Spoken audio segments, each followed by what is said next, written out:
భగవంతుని మనసు గెలిచే భక్తురాలు ప్రేమ కథ. భోగి రోజు గోదా కళ్యాణం ఎందుకు చేస్తారు? భోగి పండుగ రోజు దక్షిణాయనం వైష్ణవ ఆలయంలో గోదాదేవి రంగనాయకుల కళ్యాణం అనంత వైభవంగా జరుగుతుంది. ఈ సందర్భంగా అసలు గోదా రంగనాయకుల కళ్యాణం ఎలా జరుగుతుంది?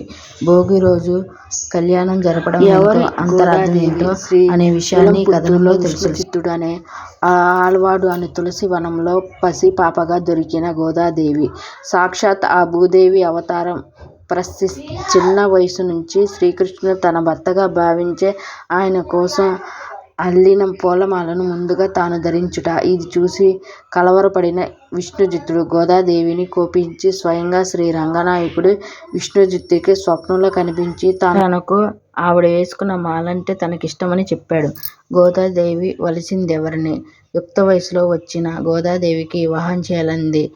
ఆమె తండ్రి విష్ణుచిత్తుడు ఆమెకి ఎవరంటే ఇష్టమని అడగగా శ్రీకృష్ణుడు తన భర్తగా అని ఆమె తలుపుతుంది. అప్పుడు విష్ణుచిత్తుడు వటపత్ర స్థాయితో మొదటి పెట్టి 108 దివ్య దర్శనాలతో విష్ణు స్వరూపం వర్ణించి అందులోని ఆమె భర్తగా కోరుకున్నదని అడగగా శ్రీరంగంలో రంగనాథుని వర్ణించే సమయంలో ఆమె శరీరం గగ్గుర్లు పుట్టి సిగ్గుతో తలంచుగా ఆమె వర్ణించిన రంగనాయకుని అని విష్ణుచిత్తుడు గ్రహించాడు. కానీ ఆయన చూస్తే భగవంతుడు, ఈమె చూస్తే మానవ కన్య అని ఈ వివాహం ఎలా జరుగుతుంది అనే ఆందోళనలో నిద్రిస్తున్న విష్ణుచిత్తుడికి కలలో రంగనాయకుడు కనిపించాడు. కళ్యాణానికి శ్రీరంగనాథునికి ఆహ్వానించిన రంగనాథుడు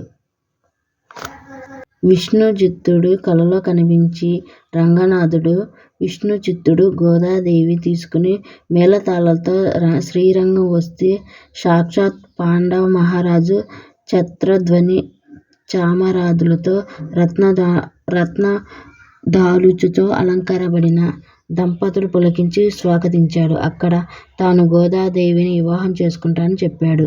రంగనాథుడిలో ఐక్యమైన గోదాదేవి విష్ణుచిత్తుడు కలలో రంగనాథుడు చెప్పినట్లుగా గోదాదేవిని విల్లంపుత్తూరులో ప్రజలను తీసుకుని శ్రీరంగనాథుడికి బయలుదేరారు. పెళ్లికూతురుగా అంతరంలో ప్రవేశించి గోదాదేవి అందరూ చూస్తుండగా ఆ రంగనాథునిలో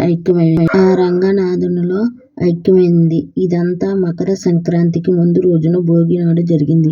ఈ సందర్భంగా పురస్కరించుకుని ప్రతి వైష్ణవాలయంలో భోగి రోజు గోదాదేవికి ఆ రంగనాథుడికి వైభవంగా కళ్యాణం జరుగుతుంది. కళ్యాణ ప్రాప్తి కోసం పెళ్లి కాని వారు, బాధపడుతున్న వారు, వివాహంలో ఆటంకాలు ఎదురవుతున్నవారు భక్తి శ్రద్ధతో శ్రీ గోదాదేవి రంగనాథుడి కళ్యాణం చూస్తే పెళ్లి కాని వాళ్ళకి పెళ్లి జరుగుతుంది, కళ్యాణ ప్రాప్తి కలుగుతుంది. అలాగే భార్యాభర్తల మధ్య అపార్థాలు అంటే తొలగిపోతాయి.